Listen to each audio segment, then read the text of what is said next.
Votre sécurité dans l'espace commence par quelque chose d'inattendu. Le succès de votre fusée? Ça dépend de la météo. Mais saviez-vous que même le moindre cisaillement du vent peut faire dérailler des millions de dollars et des années de planification? Ou qu'un seul éclair, comme celui d'Apollo 12, aurait pu tout faire rater? Il ne s'agit pas seulement de pluie ou de beau temps.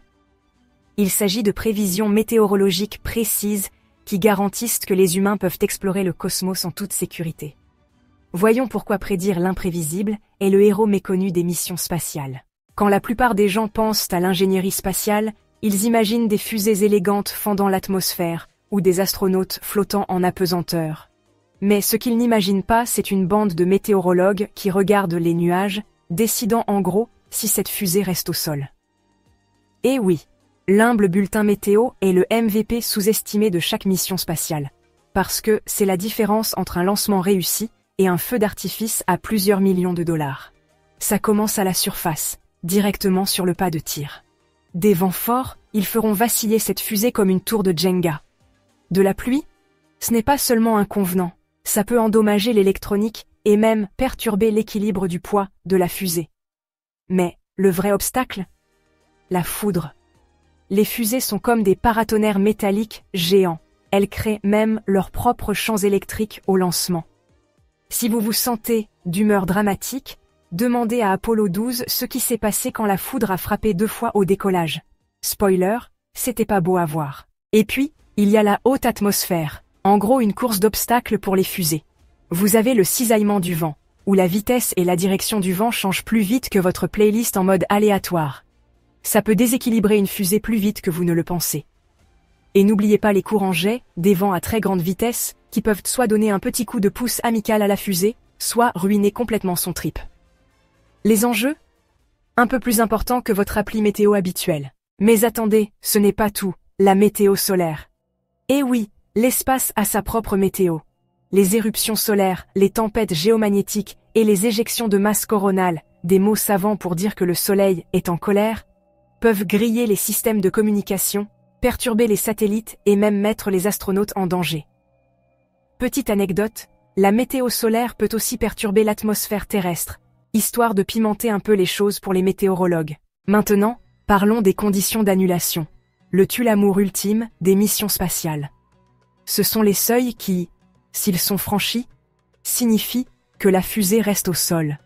Vent fort, annulation. Foudre à proximité, annulation. Température trop extrême, vous l'aurez deviné, annulation. Même les nuages ont leur mot à dire, car des nuages épais peuvent provoquer la formation de glace sur la fusée. Il s'avère que les fusées sont assez difficiles en matière de météo. Et puis, il y a la surveillance météorologique en temps réel. Imaginez des météorologues en sueur dans les heures qui précèdent un lancement, mettant à jour les prévisions plus vite que Twitter lors d'une rupture de célébrité. Avec les systèmes radars, les satellites météorologiques et même les ballons à haute altitude, ils suivent chaque rafale de vent et chaque nuage à l'allure menaçante. Grâce à la technologie moderne, ils peuvent affiner les prévisions et éviter les catastrophes. Si seulement nos applications météo pour téléphone étaient aussi performantes. Oh! Et n'oublions pas les défis futurs. Des entreprises comme SpaceX bouleversent les choses avec des fusées réutilisables, ce qui signifie que la météo est désormais importante pour le lancement et l'atterrissage. S'il y a du vent là où le propulseur de la fusée est censé atterrir, vous vous retrouvez avec une partie de Jenga de fusée assez coûteuse.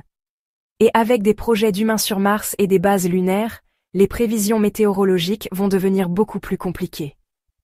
Vous pensez que les ouragans c'est terrible? Attendez de devoir prédire les tempêtes de poussière sur Mars. En fin de compte, la prévision météorologique est le héros méconnu de l'ingénierie spatiale. Ce n'est pas aussi flashy que les fusées, ni aussi glamour que les sorties dans l'espace, mais c'est ce qui les rend possibles. Des orages de Floride aux tempêtes solaires, à des millions de kilomètres de là, chaque mission spatiale doit son succès au partenariat entre la météorologie et les sciences spatiales. Je vous laisse en discuter dans les commentaires. Quel phénomène météorologique terrestre pourrait totalement ruiner une mission sur Mars? Je parie sur une tornade de sable.